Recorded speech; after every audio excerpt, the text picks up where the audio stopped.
Telangana CM Revanth Reddy మాట్లాడుతున్నారు. Live లో చూద్దాం. వీటన్నిటిని కాదని 29 సంవత్సరాల వయసులోనే శాంతిని సాధించాలి, శాంతిని బోధించాలి,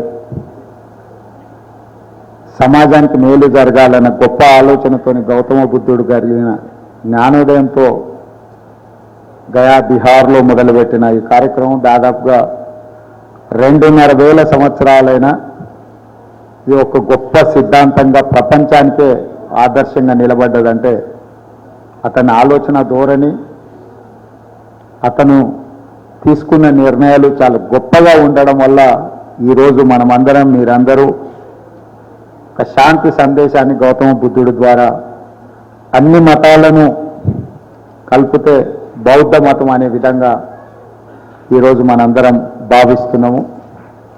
ప్రధానంగా గౌతమ బుద్ధుడు బోధించిన బోధనలో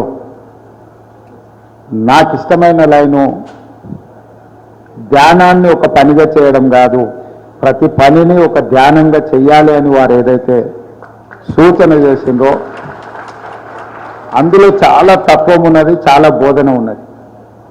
చదివితే 2 లైన్లలాగే కనిపించవచ్చు, కానీ దాన్ని అర్థం చేసుకుంటే ప్రపంచ పరిజ్ఞానం అంతా అందులోనే ఉంది.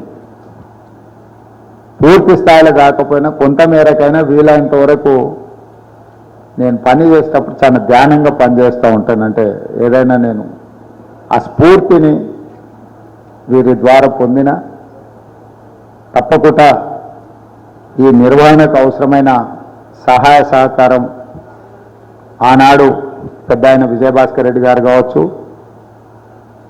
తర్వాత చంద్రబాబు నాయుడు గారు కావచ్చు, మీకు ఏ రకమైన భూ కేటాయింపు కానీ నిర్మాణం కోసం కానీ నిర్వహణ కోసం సహకరించారో ఈనాడు తెలంగాణ రాష్ట్ర ప్రభుత్వం కూడా అదేవిధంగా మీకు సంపూర్ణమైన సహకారాన్ని అందిస్తుందని చెప్పి ధ్యాన మందిరం కోసం కొంత ఆర్థిక మద్దతు అడిగిండ్రు. తప్పకుండా రాష్ట్ర ప్రభుత్వం నుంచి స్పెషల్ డెవలప్మెంట్ ఫండ్ నుంచి మొత్తంగా రాష్ట్ర ప్రభుత్వమే భరిస్తుంది. మీరు అంచనా వేసుకొని అంచనాను ప్రభుత్వానికి ఒక ప్రతిపాదన రూపంలో పంపిస్తే ఎలక్షన్ కోడ్ అయిపోయిన వెంబడే తప్పకుండా మీకు ఆ నిధులు మంజూరు చేసే బాధ్యత మా ప్రభుత్వం తీసుకుంటుందని నేను తెలియజేస్తున్నాను. మీ ఆధ్వర్యంలో ఒక పాఠశాలను నిర్వహిస్తే బాగుంటుంది. ఈరోజు సమాజంలో అశాంతి, అసూయ, రకరకాల పరిణామాలు ఏవైతే పరిణమిస్తున్నాయో వాటిని అధిగమించాల్సిన బాధ్యత మనందరి మీద ఉన్నది. అది వ్యక్తులు కావచ్చు, ప్రాంతాలు కావచ్చు, వీటన్నిటిని కూడా మనం అధిగమించి ఒక మంచి సందేశాన్ని, ఒక మంచి ఆలోచనని పెంపొందించడం, సమాజానికి మేలు చేయాలన్న ఆలోచనను ఇతరులకు పంచడం చాలా అవసరం ఉంది ఇప్పుడున్న పరిస్థితుల్లో.